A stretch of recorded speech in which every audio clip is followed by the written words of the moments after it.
break? Okay. I got Korean radish. I don't really know what it is or what to do with it, but you know what? Let's just make a What the F series.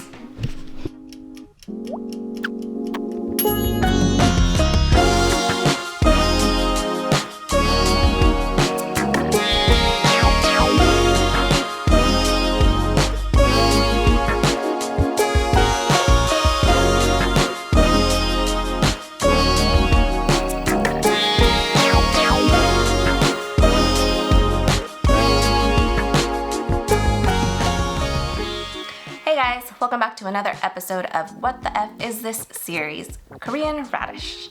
As you can imagine, it's popular throughout Korean cuisine. It's used for everything like soups, stews, kimchi, many of their side dishes called banchan. It's similar to the daikon radish, but a little shorter and fatter, and usually with a green top and white bottom. Radishes were first cultivated in China, then spread out to other Asian countries, and eventually everywhere else. In the States, you can find Korean radish in basically any Asian supermarket. The Korean word for this radish is moon, and it contains lots of ascorbic acid, folic acid, and potassium. It also packs a ton of vitamin C, and it's low in calories, which makes it a pretty good ingredient for those trying to shed some weight.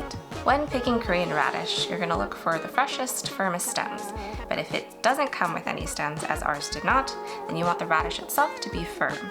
Now, if it's gone spongy or like a little gray or dull, then it's definitely past its prime. Korean radish stores best wrapped in newspaper in the refrigerator. But if you have to freeze it, then wash it first, peel, cut it, and basically use it only for soups because the texture deteriorates after freezing. Raw Korean radish is a bit peppery with a slight sweet tone, but when you cook it, that peppery spiciness kind of disappears.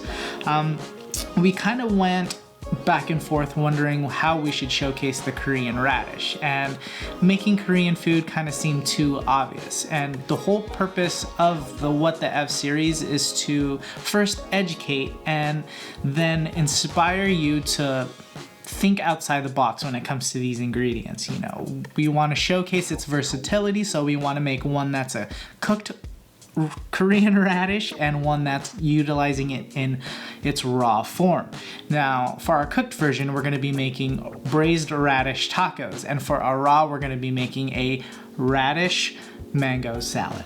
So let's step into the kitchen and get this going. You can find all of these recipes in our blog. Links are in the description. Don't forget to subscribe, and kitchen time.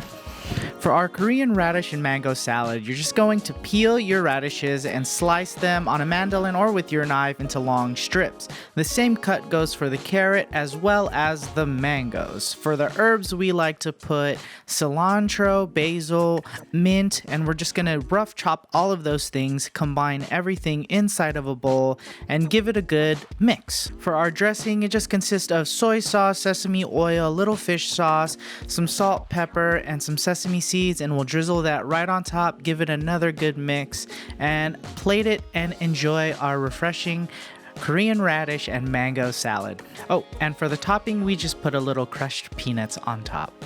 For our braised radish taco, we will be peeling them and dicing them into small pieces and browning them in a pot on medium-high heat until it just has a nice color. For this Asian-inspired taco, we will be using some soy sauce, some sugar, and letting that cook down completely, and then you just build your tacos from there. Top it off with some cucumber relish, and that is your Korean radish taco.